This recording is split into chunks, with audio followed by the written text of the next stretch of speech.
Hello, everyone. Welcome to the Spark Coronavirus Roundup. Wow, it has been a week, right? So coming to you from my living room, this is the hoodie edition. We'll see if we can manage to get through the next few weeks without this deteriorating any further. But from challenges that the veterinary nurses are facing to the sick Bronx Zoo tiger, what a week. We'll get to the tiger a little bit later, but first, let's address the pressing question so many in the community have right now. What constitutes an essential service? Whose guidelines should we be following anyway? Why is there so many decisions to be made? So we posed some of these questions to Mark Cushing, the founder of the Animal Policy Group. He and his team have been tracking coronavirus policies state by state and focusing on the rules and guidelines affecting the veterinary industry. In the crisis states, when I say the peak crisis states, New York, so forth, you're beginning to see, and you have seen governors or mayors step in and say, veterinarians, here's some things you can't do. Don't do spay and neuters if they can be delayed. Don't do wellness exams if they can be delayed. Don't do dental procedures that are non-urgent or non-emergencies if they can be delayed. So you're seeing that level of definition. And that's made it extremely hard for practices. Why? Because everywhere that's been stated or required by a governor or Department of Health and so forth, they've still left it to the practitioner and the practice to determine what's medically necessary or what's a medical emergency. Now, that's a good thing.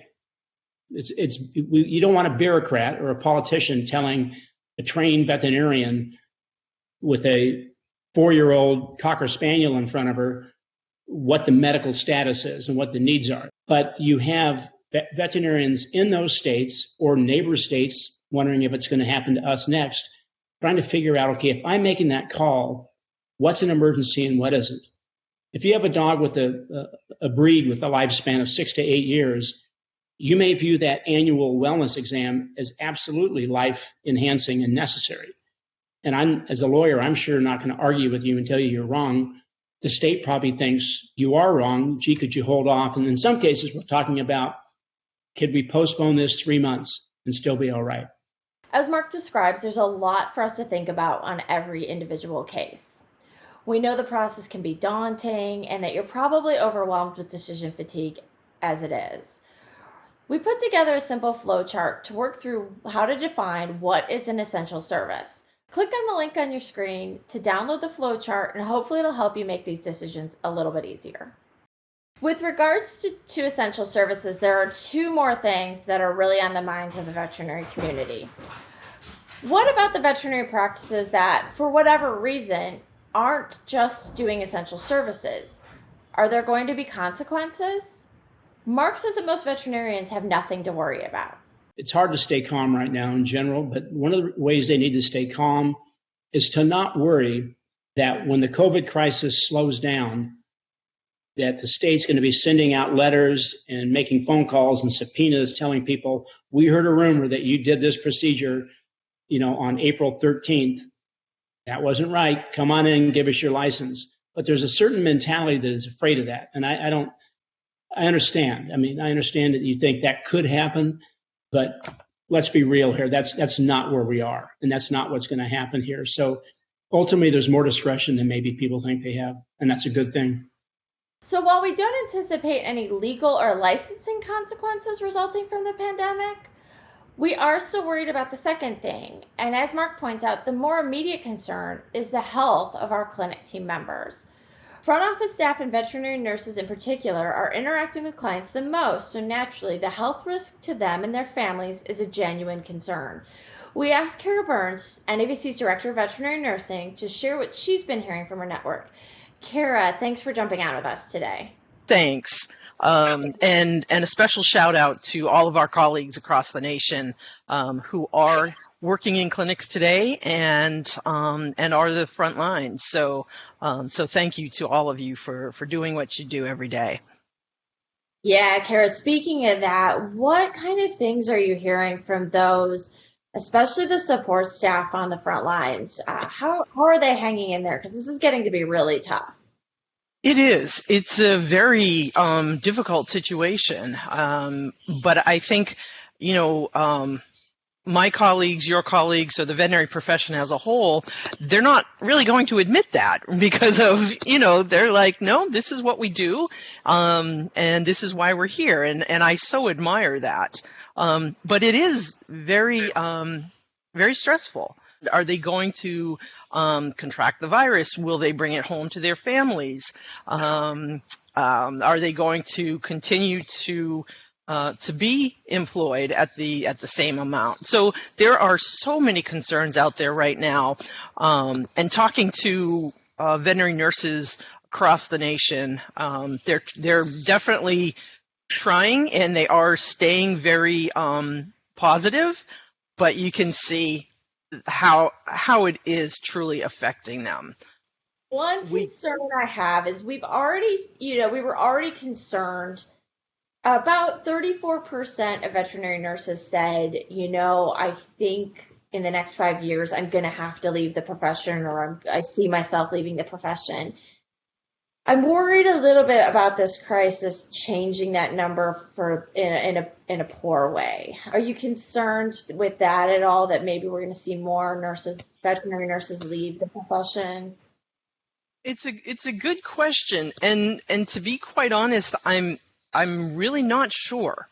What I see is other veterinarians, and then I think our affiliated human professions, seeing the need for veterinary technicians, veterinary nurses. And definitely I think the public is getting to know who we are a little bit more, because we are the front facing right now of veterinary hospitals.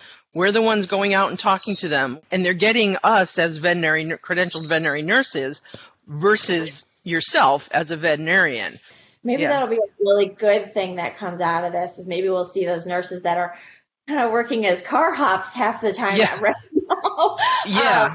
See them really getting utilized more, because we're having to place a lot more trust in our colleagues right now. So that's exactly. One question I had is with the way things are changing up, we are starting to hear about some layoffs. We're starting to hear about furloughed. I think that's across the board too. I think we're hearing about that stress, everything from veterinary owners who don't want to lose valuable team members, or practice owners, pardon me, to veterinarians, again, whether they own the practice or just an associate. Is there going to be enough work, now or in the future, down to, veterinary nurses and even kennel assistants? What are you hearing? What good and bad are you hearing about layoff?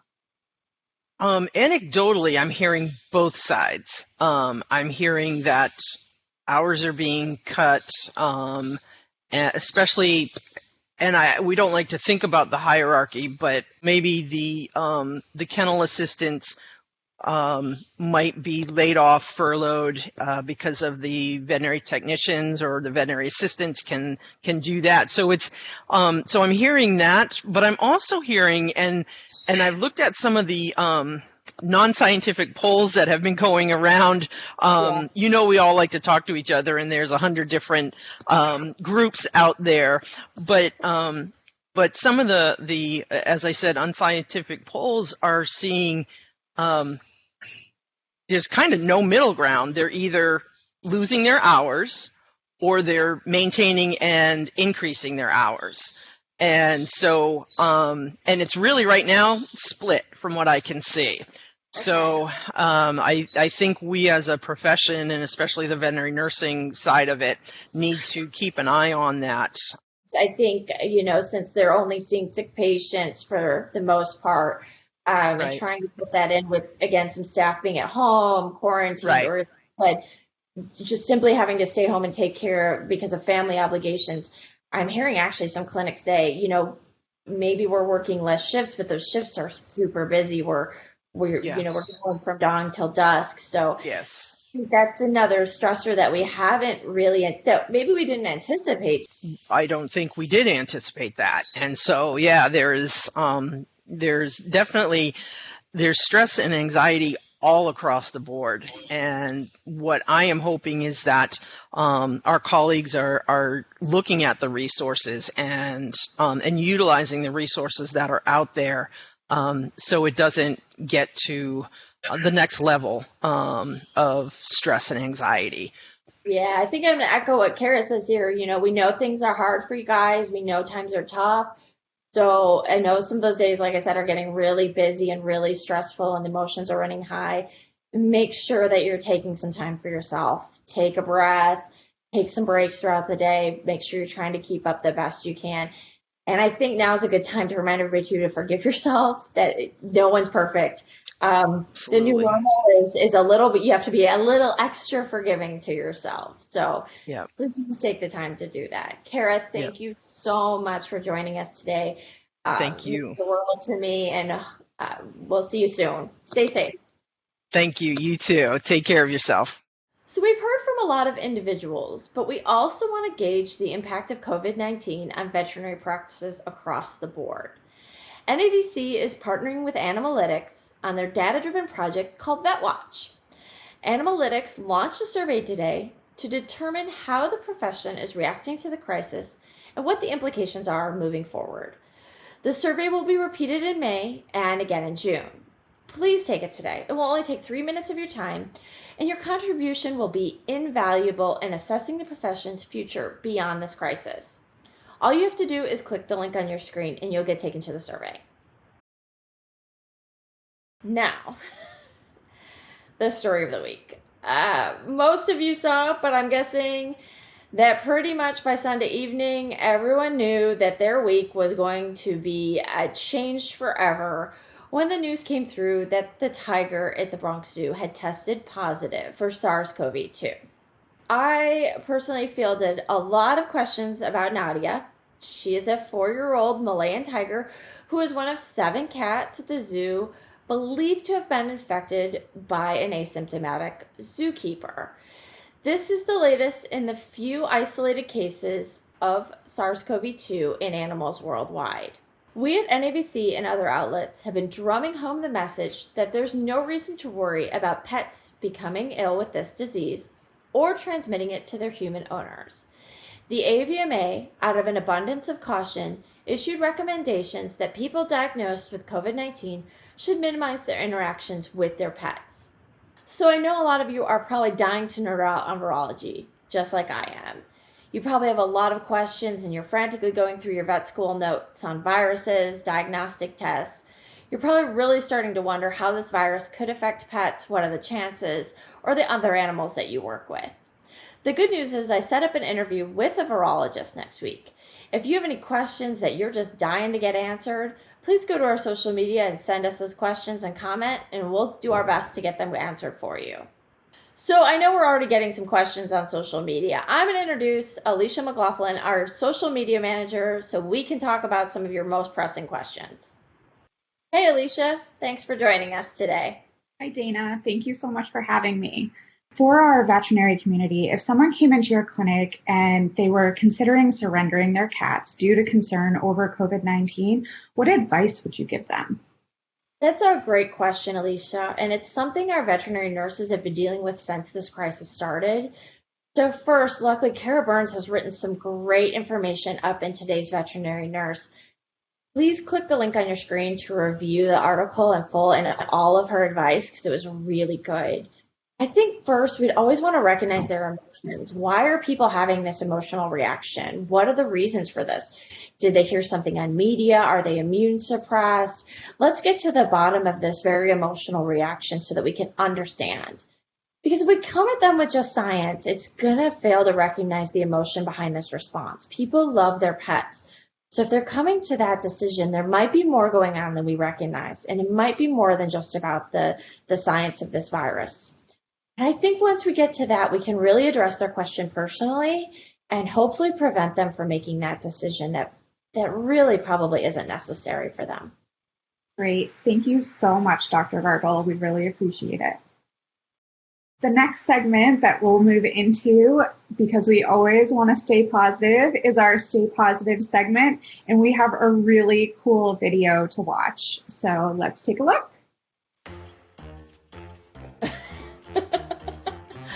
Oh my God. All right, we got to bring Kara back on to look at this. This is too good. Kara, you still there? I am. Are you guys looking at a fun video? Oh, penguins, my favorite. Oh, and you have to love puppies. Like, I don't even know what is happening. Yeah. What is that? That's not another whale. What is that? Here you go, Dana, your favorite. Yeah, Burmese python. Oh my gosh. Well, this has been great. I'm so glad that, especially places like zoos, are finding silver linings and that they're using our unique bond with animal to really make us laugh at this really tough time. That's your coronavirus roundup for this week. We'd love to hear from you. What's happening to you? What's concerning to you?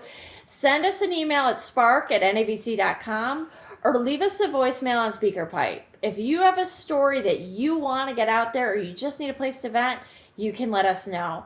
You can remain anonymous or give us a way to get back in touch with you. We promise we won't publish your message without your permission. Have a great week, guys. Stay in touch. Stay safe. Take care of yourselves. Bye.